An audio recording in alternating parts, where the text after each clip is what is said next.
내가 봄에 어린 양이 7인 중에 하나를 떼시는데 그때에 내가 들으니 내 생물 중에 하나가 우레소리같이 말하되 오라 하기로 이에 내가 보니 흰말이 있는데 그 탄자가 활을 가졌고 면류관을 받고 나아가서 이기고 또 이기려고 하더라. 교회 소식을 전해드리겠습니다. 예배 시간 10분 전에는 우리가 도착해서 은혜를 사모하면서 예배로 나가시기를 바랍니다. 오늘도 교회 현관에 전도용품이 준비되어 있습니다. 귀가하실 때 꼭 2개씩 가지고 가셔서 가는 길에 만나는 영혼들에게 아니면 이웃들에게 복음을 전하시기를 바랍니다. 오는 12월 첫 주일, 그러니까 7일입니다. 온가족 새벽 예배를 드립니다. 모든 성도들이 자녀들과 함께 나와서 예배하고 자녀들을 축복하시기를 바랍니다. 오늘부터 구세주 예수님의 오심을 기다리며 예배하는 4주간의 대강절이 시작되었습니다. 다음 주일부터 주보 내면에 대강절 칼럼을 올릴 것입니다. 칼럼을 통해서 성탄의 의미를 되새기면서 예수님의 오심을 감사와 기쁨으로 준비하는 절기가 되시기를 바랍니다. 12월 공동체 기도 제목이 오늘 주보 내면에 새롭게 올려졌습니다. 같은 말, 같은 뜻, 같은 마음으로 기도하고 말씀과 기도로 하나됨을 이루는 우리 교회가 되기를 소망합니다. 오는 주일 12월 7일 오전 예배 후에 예결산 회의를 합니다. 재정부와 각부 부서장들은 준비하셔서 참석해 주시기를 바랍니다. 그리고 12월 달 행사를 크게 알려드립니다. 미리 기도하시고 준비하시라는 차원에서 12월 24일 수요일 저녁에는 예배와 함께 성탄 축하 행사와 선물 교환을 진행하려고 합니다. 준비해 주시고 개인별 구역 부서별로 축하 준비를 해 주시고 14일 주일까지 한 주 앞당겼습니다. 14일 주일까지 준비한 내용을 우리 김인석 안수집사님에게 말씀을 해주시면 순서대로 준비하도록 하겠습니다. 풍성한 순서를 기대합니다. 오늘 미처 주보에는 실지를 못했는데 어제 지난주 광고 드린 것처럼 어제 우리 김인석 집사님, 박정인 집사님 부부 장녀 사랑양 결혼식을 치렀습니다. 그래서 우리가 감사해 주시고 축하해 주시고 오늘 또 감사떡이 하신 거죠. 나갈 때 결혼 감사하면서 우리 성도들에게 나눌 떡을 준비를 하셨어요. 그래서 함께 나누시면 좋겠고, 그리고 오늘 또 보니까 서주현 성도님 아들 말만 듣다가 처음 봤어. 찬이. 근데 처음 보자마자 헤어질 것 같아서 마음이 아파요. 입대를 한대요. 남자라서 말릴 수도 없고 참 안타깝습니다. 그래서 오늘 축하해 주시고 오늘 되도록이면 식사도 같이 하고 이렇게 하면 좋겠습니다. 군대 갑니다. 대한민국 남자는 어쩔 수 없이 한 번은 가야 되는 거니까 튼튼하니까 간다고 생각하시고 축하해 주시고 군대 생활 잘할 수 있도록 기도해 주시면 감사하겠습니다.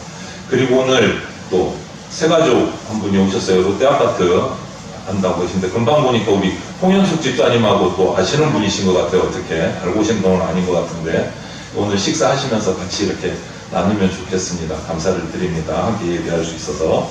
총회 및 노예 소식 전해드리겠습니다.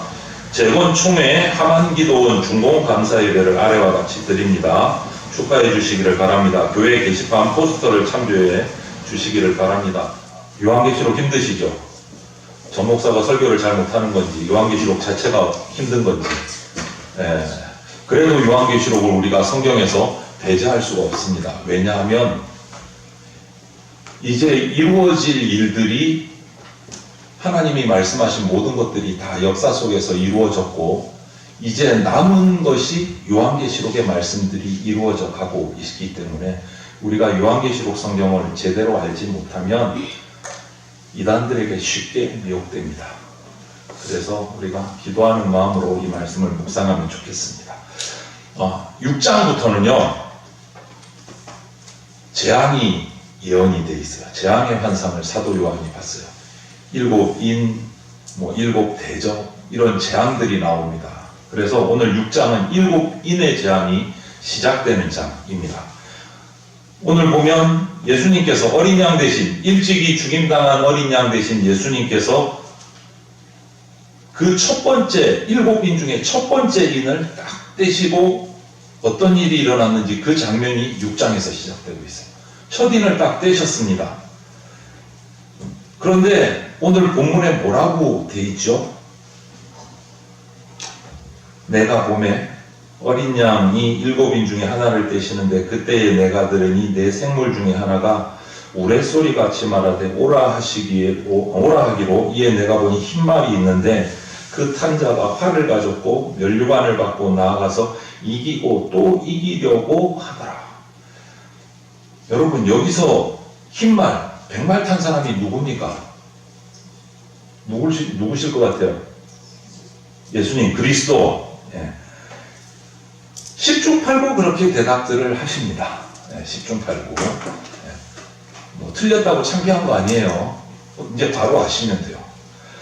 이 말씀에서 흰 말을 탄 사람은 그리스도다. 우리는 그냥 이것만 딱 읽으면 그렇게 오해하기가 너무너무 쉬운데, 그렇게 되는 이유가, 잘못 이해하는 이유가 뭐냐면, 우리는 6장 보지만 요한계시록 저 19장 뒤쪽에 가면 이거하고 비슷한 그림의 말씀이 딱 적혀져 있어요.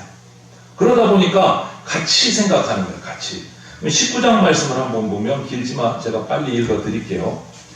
또 내가 하늘이 열린 것을 보니 보라, 백마와 그것을 탄 자가 있으니 그 이름은 충신과 진실이라. 그가 공의로 심판하며 싸우더라. 그 눈은 불꽃 같고 그 머리에는 많은 관들이 있고 또 이름 쓴 것 하나가 있으니 자기밖에 아는 자가 없고, 또 그가 피를 뿌린 옷을 입었는데 그 이름은 하나님의 말씀이라 칭하더라.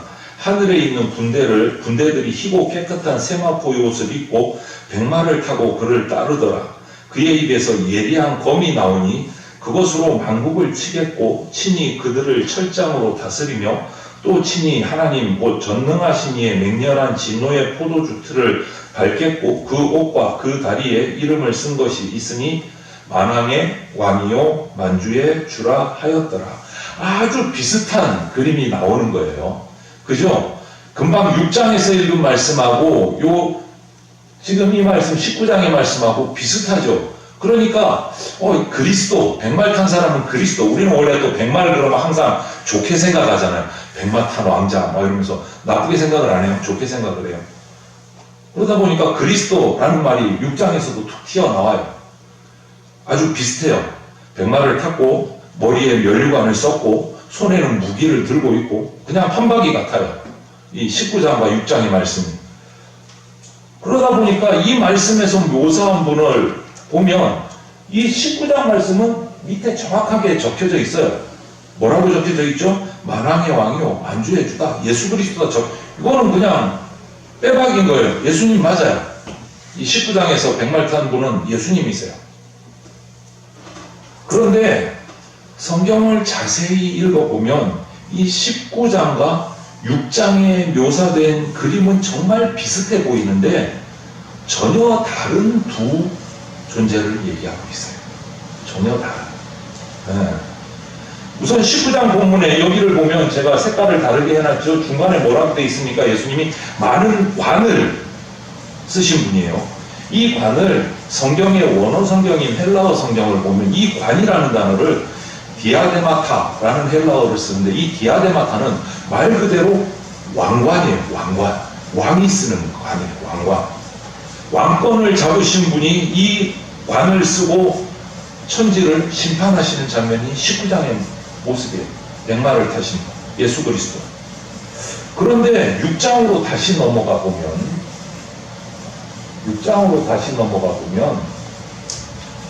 흰말을 탄 자의 손에 들린 무기가 이번에는 뭐예요?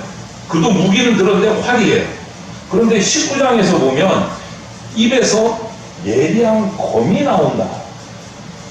무기가 들리기는 들렸는데 달라. 6장은 활이고 19장은 검이에요.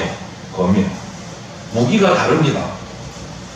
슬쩍 보면 비슷해 보이는데 차이가 있는 거예요. 그래서 오늘 이 6장에서 다룰 메시아의 초점이 바로 여기에 있어요. 6장, 19장에 등장하는 흰 말을 탄 이 존재는 전혀 다른데 비슷하게 꾸며놓은 가짜 그리스도가 등장한다. 그것을 우리는 적 그리스도다라고 얘기를 합니다. 이런 큰 그림을 가지고 6장으로 우리가 돌아가서 다시 한번 보겠습니다. 6장으로 가면 앞으로 다시 돌아가 볼게요. 예수님께서 우리 본문을 보면 6장에서 이 첫 번째 7인의 재앙 중에 첫 인을 예수님이 떼셨어요. 어린 양이 떼셨어요. 거기서 그럼 이 어린 양이 누구죠? 인을 떼시는 분은 예수님이세요. 근데 인을 예수님이 떼셨는데 거기서 예수님이 또 튀어나와요. 흰말 타고. 이거는 앞뒤가 안 맞는 거죠. 예수님이 아닌 거예요. 이것만 봐도. 첫 인을 어린 양 예수님이 떼셨는데 흰말 탄 그리스도가 등장을 한다. 말이 안 맞는 거죠. 뭔가 가짜다라는 거죠. 짝퉁이에요. 짝퉁. 이 흰말 탄 자의 정체는 예수 그리스도가 아니고 예수 그리스도를 가장한 가짜 예수 그리스도, 바로 적그리스도다. 적그리스도. 그래서 비슷하게 보이는 거예요. 6장에 말탄 사람도 면류관을 썼습니다. 이 면류관은 아까 말한 그 왕관이 아니에요. 헬라어 원어 성경을 보면 다른 단어를 써요. 관관인데 스테파로스라는 단어를 쓰는데 이 스테파로스는 무슨 관이냐? 전쟁에서 승리한 사람, 또 경기에 나가서 우승한 사람에게 씌워지는 승자의 관이에요. 왕관이 아니에요. 왕관이 아니에요. 그래서 중요한 것은 2절 하반절의 시제예요. 2절 하반절에 뭐라고 되어 있죠? 나가서 이기고 또 이기려고 하더라. 이렇게 되어 있죠. 이게 뭐예요? 이겼다는 거예요? 아직 안 이긴 거예요? 아직 안 이긴 거예요. 이기려고 하는 거예요. 이기려고 하는데 벌써 면류관 쓰고 있어. 자기가 승리한 것처럼. 아직 경기가 끝나지도 않았는데 이기려고 하면서 면류관을 쓰고 있어. 승자도 아닌데. 이것은 이 6장에 나오는 흰 말을 탄 자가 바로 가짜다라는 것을 우리가 아는 거예요. 가짜다. 가짜 그리스도, 적 그리스도다라는 거예요. 거짓 존재인 거예요. 그래서 우리 서두에도 말씀드렸지만 요한계시록은요 6장부터 15장까지 일곱 나팔, 일곱 대접을 통해서 종말에 어떤 재앙이 오는가를 쫙 설명을 하는데 6장이 첫 번째 인을 떼신 거예요. 첫 번째 재난의 시작인 거예요. 그래서 이 흰말을 탄 사람은 예수님일 수가 없는 거예요. 적그리스도예요. 예수님을 흉내낸 적그리스도. 여러분, 그럼 적그리스도의 목적이 뭘까요? 적그리스도의 목적이. 일곱인, 일곱 나팔, 우리가, 여러분, 첫 번째 이날 재앙인데, 이 적그리스도들이 나타나는 목적이 뭘까요? 성경이 이렇게 해요. 적그리스도는요, 혼돈과 혼란을 일으킵니다. 우리 가운데. 종말에 등장하는 이단들, 정말 비슷한 옷을 입고 들어온다는 거 기억하셔야 돼요. 그들도 하나님을 얘기합니다. 그들도 성경 얘기해요. 그들도 예수님 얘기합니다. 십자가 얘기합니다. 잘 아시죠? 제가 대전에 처음 오니까 대전에는 이단이 참 많습니다. 어느 집사님이 그러시더라고요. 이단이 참 많습니다. 예. 그러니까 대전 분들은 요한계시록을 더 잘 아셔야 돼요. 미혹당하지 않으시려면. 정말.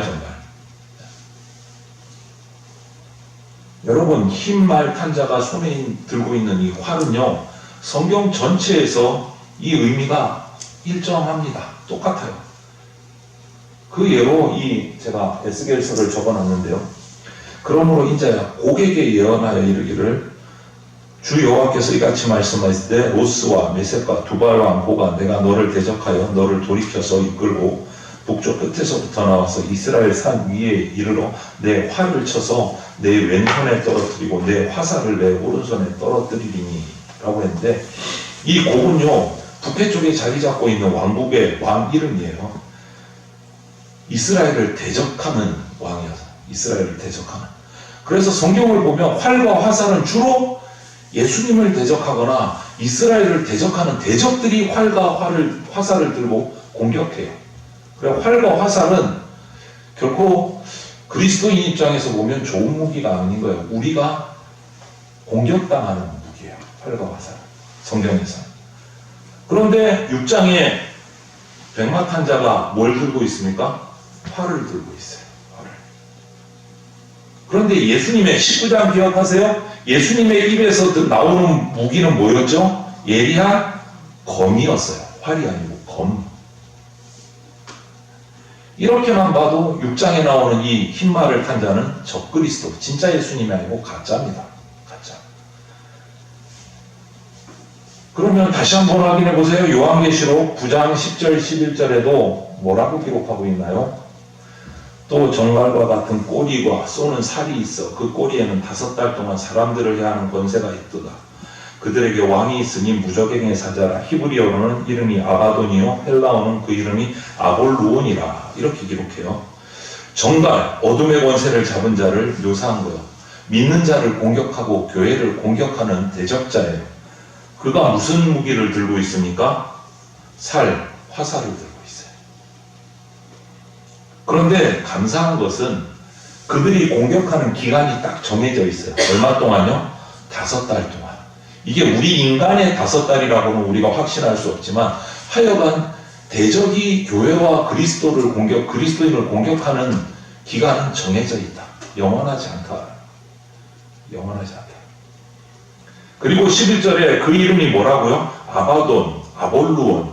이게 이제 헬라어, 히브리어를 쓰다 보니까 이렇게 바뀌는데 아볼루온은요, 아폴루미의 파생어인데 아폴루미가 뭐냐? 아폴론 신이야, 아폴론 신. 그리스 신화에 나오는 아폴론 신. 그리스 신화에 대한 아폴로의 애용하는 무기가 뭔지 아십니까? 그리스 신화를 보면 화살이에요. 활을 항상 가지고 다녀요. 항상 가지고 다녀요. 그러다 보니까 이 로마 황제들은요, 그리스 신화에서 황제가 나왔다. 자기가 신인 것처럼 신격화를 시켰어요. 로마 황제들. 그러다 보니까 로마 황제들이 가지고 다니는 무기가 뭘까요? 기록을 보면 한 명도 빠짐없이 검이 아니고 활을 들고 다녀요. 여기서 나온 거예요. 아폴로가 활을 들고 다니니까 자기는 신의 아들이다. 나도 활을 들고 다닌다. 신격화시키기 위해서. 빠짐없이 활을 들고 다녀요. 로마 황제들. 이것이 바로 적그리스도의 모습이에요. 그래서 6장에 나온 이 흰 말을 탄 자는 진짜 예수 그리스도가 아니고 가짜 예수 그리스도, 적그리스도다라는 것을 우리가 확실히 알 수가 있어요. 지금까지 드린 설명을 바탕으로 해서 오늘 본문인 요한계시록 6장 1절 2절이 말하는 정확한 의도가 뭐냐? 의외로 명확합니다. 말세가 오면 가장 큰 재난의 원인은 정치 문제도 아니고 경제 문제도 아니고 진리 문제입니다. 이해가 되십니까? 지금 우리나라 경제가 힘들다, 청년들이 살기 힘들다, 정치가 왜 이렇게 엉망이냐, 우리나라만 그런 것도 아니에요. 전 세계가 다 그래요. 그래, 정치 경제 때문에 이 지구촌이 망할 것처럼, 말세가 올 것처럼 얘기하는데 아니요. 하나님은 그렇게 말씀하시지 않습니다. 세상의 마지막은 정치도 아니고 경제도 아니고 진리 문제 때문에 말세가 옵니다. 진리 문제 때문에. 이 세계는 최종적으로 진리에 관한 전쟁 때문에 이 세계가 무너질 수밖에 없다라고 요한계시록은 말하고 계시니까. 그래서 6장부터 계속해서 7인, 7대적, 7나팔 계속 마지막 때 일어날 일들을 이제 계속 우리가 짚어갈 거예요. 그 첫 번째로 오늘 6장에서 7인 중에 첫 번째 인을 예수님이 딱 떼셨는데 그게 예수님을 가장한 뭐가 나타나요? 가짜 그리스도, 적그리스도가 짜잔 하고 등장해서 우리를 미혹하기 시작하는 거예요. 처음부터 강력한 거예요.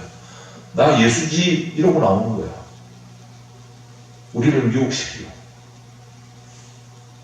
그러면 적그리스도는 우리를 그렇게 거슬러서 뭐를 하려고 합니까? 목적이 뭐예요?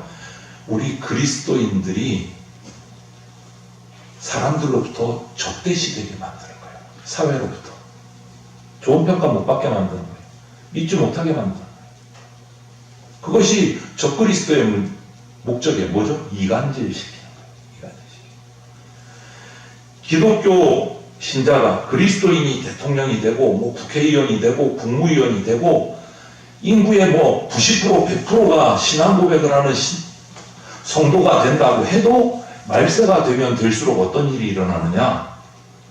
공중의 권세 잡은 사탄이 그리스도를 향해, 그리스도인을 향해, 교회를 향해 세상이 적개심을 드러나게 만듭니다. 그것이 말세가 되어가는 징표 중에 하나예요. 우리가 정말 열심히 복음을 전하고 선하게 일을 해도 말세가 되면 될수록 교회를 향해서 대적하는 자들도 늘어난다. 우리 문화적인 부분부터 여러 방면에서 기독교를 반대하는 세력들이, 그런 문화들이 늘어날 겁니다. 이게 무서운 거예요, 말세. 그래서 우리가 다짐을 잘하고 정신을 바짝 차려야 됩니다, 성도들이. 결국 이렇게 가다 보면 진리 전쟁으로 말세는 맞이하게 되는 거예요. 정치 문제, 경제 문제가 아니에요. 진리 문제예요. 그래서 말세가 흘러가면 흘러갈수록 우리는 적그리스도를 잘 알고 조심해야 돼요. 일례로 앞에서도 말씀드렸지만 우리 한국에 참 많은 명단을 적어도 빽빽할 만큼 수많은 이단들이 너무 많아졌어요. 너무 많아졌어요. 신학교에서 목회자들 훈련을 받으면서 이단에 관한 공부를 하지만 거기도 적히지 않은 작은 이단들이 더 많이 남아있어요. 더 많이 남아있어요. 적그리스도들, 예수님을 가장한 그리스도. 그래서 그럼 우리가 어떻게 그 많은 적그리스도를 분별을 해서 우리가 그들에게 넘어가지 않고 내가 신앙을 바로 지킬 것인가? 요한 1서 4장에 이 적그리스도를 색출하고 분별하는 방법을 친절하게 말씀해 주고 계세요. 요한 1서 4장. 기니까 제가 줄일게요. 빨간 거 같이 한번 읽어볼까요? 빨간 글씨. 곧 예수 그리스도께서 육체로 오신 것을 시인하는 영마가 하나님께 속한 것이요. 진짜 그리스도는 뭐 해야 된다고요? 예수님이 이 땅에 나를 위해 죽으러 오신 것을 인정하고 믿는 것이 진짜다. 그 다음 파란 거 보십시오. 시작. 예수를 시인하지 아니하는 영마가 하나님께 속한 것이 아니니 이것이 곧 적그리스도의 영이라. 적그리스도는 누구를 인정하지 않. 대표적으로 신천지만 봐도 예수님은 이제 끝났고 내가 성령이야, 내가 성령 이러고 있단 말이에요. 교주가 성령이래요. 그럼 여기에 딱 걸리는 거예요. 예수 그리스도를 인정하지 않으면 뭐라고요? 적그리스도다. 적그리스도다. 세상에는요, 그 뒤에 보십시오. 오리라 한 말을, 오리라 한 말을 너희가 들었거냐? 지금 벌써 세상에 있느니라. 뭐예요? 적그리스도가 벌써 세상에 와 있다라고 말씀하세요. 와 있습니까? 안 와 있습니까? 많습니다. 수많은 이단들이 다 그렇습니다. 성경 말씀대로 이루어지고 있어요. 그들은 예수 그리스도를 인정하지 않는 사람들입니다. 인정하는 것처럼 얘기를 하는데 끝까지 들어보면 인정 안 해요. 여러분, 이단이라는 말이 어떤 단어인지 아십니까? 한자예요. 단은 무슨 단자일까요? 끝단. 끝이 달라요. 그럼 시작은 같아요. 시작은 뭐로 시작해요? 성경으로 시작해요. 하나님 얘기해요. 예수님 얘기해요. 다 얘기해요. 그런데 점점점 가다 보면 맨 끝에 가면 뭐가 달라져요? 예수님이 예수님 아니고 교주가 예수님 돼 있어. 그래서 끝이 다른 것이 이단이에요. 끝이 다른 것이. 그런데 그들에게 미혹돼서 가서 버티다가 끝에 가서 이거 아니네? 그때서야 알면 돌아오기 쉬울까요? 힘들까요? 못 돌아올 확률이 너무너무 큽니다. 그래서 명확히 말씀의 기준을 알고 계셔야 돼요. 그들은요, 성경에서 말하고 있는 예수님이 이 땅에 우리를 위해서 대신 오셔서 우리 죄를 위해서 대신 십자가에 죽어주시고 우리 죄를 대속해 주시고 천국의 문을 열어주시고 승천하시고 다시 오신다고 약속해 주셨다. 이거를 부인합니다. 이걸 부인합니다. 그냥 예수님을 도덕적으로 훌륭하신 성자 중에 한 명, 이 정도 선에서. 그 정도로 막 얘기를 하면 좀 멋있는 것 같기도 하고 인간적으로 보면 논리가 맞는 것 같기도 해요. 그런데 기독교는 예수 그리스도로 시작해서 예수 그리스도로 끝납니다. 그래서 잘못된 거예요. 그들의 주장. 우리 안에 진짜 문제는 성경으로 시작해서 끝이 달라지는 이단을 우리가 정말 조심해야 합니다. 정말 조심해야 합니다. 문화를, 정치를, 경제를 교묘하게 배합을 해서 예수 그리스도 이름을 걸고 기독교 이름을 걸고 그리스도인 척하는 적그리스도들이 너무 많다. 너무 많다. 예전에 통일교에서는 가정당인가 하는 이 당을 하나 들고 막 정치권에 나오려고 했던 적이 있어요. 그리고 자칭 보수적이라는 목사님들 요즘에도 마찬가지예요. 기독교 정당을 만들어서 뭐 나라를 구한다고 난리를 떨어요. 저는 한 사람의 목회자로서 정치 논리로 나라를 목회자가 구한다? 그거는 안 됩니다. 그거는 성경적이지 않습니다. 저는 개인적으로 기독교에서 정당을 만들어서 정치에 나간다? 저는 반대입니다. 그것은 성경적이지 않습니다. 이 가운데 뭐 우파든 좌파든 앉아 계시면 제 말이 매우 껄끄러우실 수도 있는데 저는 야당도 아니고 여당도 아니고 우파도 아니고 좌파도 아니고 하나님 당입니다. 하나님 당이 안 되실 분들은 다시 한 번 더 말씀을 살피십시오. 목사라면, 목회자라면, 교회라면, 성도라면 건강한 상식, 선명한 기준, 분명한 기초와 원리가 지금 세상이 다 무너져 가고 있어요. 이때 그리스도인은 자기 신앙을 걸고 인격을 걸고 진리의 말씀을 밝히고 가르치고 전하는 데 전심전력해야 됩니다. 야당도 아니고 여당도 아닙니다. 좌파 우파는 더더욱이 아닙니다. 우리는 하나님 편에 서 있어야 됩니다. 요즘 교회마다 하나님 말씀 배울 수 있는 그 과정들, 프로그램들이 얼마나 많은지 몰라요, 여러분. 우리 교회 크지 않아도 나름 주일 오후에 성경 공부를 계속 과정별로 해나가고 있어요. 내가 결단만 하면 말씀을 배울 수 있는 기회는 얼마든지 열려 있어요. 그런데 많은 성도들이 주일날 하루도 아니고 주일날 1시간 주일 예배 나와서 30분 설교 듣고 집에 돌아가서 살아가는데 자기 신앙 운명을 다 걸고 있어요. 이런 험한 말 써서 죄송합니다. 딸랑 30분 설교 듣고 돌아가서 일주일을 살아가요. 쉽지 않습니다. 그러다 보면 주일 1시간 예배드리고 나머지 6일을 세상에서 생각 없이 살아가다 보면 누군가 와 저기 진짜인 것 같아 이러면 홀라당 넘어가는 거예요. 저 그리스도한테 홀랑 넘어가는 거예요. 아마 교회 공동체 안에서 제일 인기 있는 말은 감동, 위로 이런 말일 것 같아요. 그런데 여러분 감동, 위로 너무너무 필요합니다. 그런데 잘 살피셔야 돼요. 위로가 되느냐 하고 그것이 진짜 사실이냐 이거는 같지 않습니다. 유사한 복음주의자들, 적그리스도가 이 감동과 위로를 가지고 우리를 미혹합니다. 가짜 감동, 가짜 위로를 가지고. 거기에 우리가 미혹되면 안 된다는 거예요. 이럴 때일수록 더 진리를 확실하게 붙잡고 우리 삶을 단순하게 만들어야 돼요. 성도의 단순한 삶은 뭡니까? 말씀과 기도로 살아가는 거예요. 계산하지 말고 진리에 헌신하고 말씀대로 단순하게 살아가고 이것이 이 종말의 때 마지막 때에 우리가 살아가는 가장 안전한 방법이에요. 복잡해지면 우리는 혼란해져요. 우리 머리가. 적그리스도를 분별하고 미혹되지 않는 방법, 진리에 헌신하고 단순한 말씀 중심의 삶을 살아가는 것. 그겁니다. 기억하시기를 바랍니다.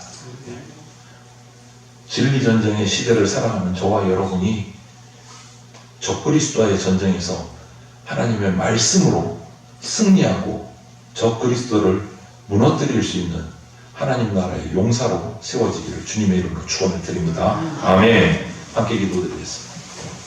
사랑이 많으신 하나님 감사합니다. 갈수록 예수님 다시 오실 날은 가까워오고 있는데 주님, 그때를 우리가 정확히 알지는 못하지만 말씀을 붙들고 그 기준으로 이 마지막 때에 적그리스도의 수많은 유혹에 넘어지지 않도록 주님 살아가게 하여 주시옵소서. 우리의 삶이 오직 말씀으로, 오직 하나님 중심으로 단순하게 살아서 세상의 미혹에 흔들리지 아니하며 주님 다시 오실 때 기쁨으로 하늘잔치에 참여할 수 있게 하여 주시옵소서. 감사드리며 모든 말씀을 예수 그리스도 이름으로 기도드립니다. 아멘.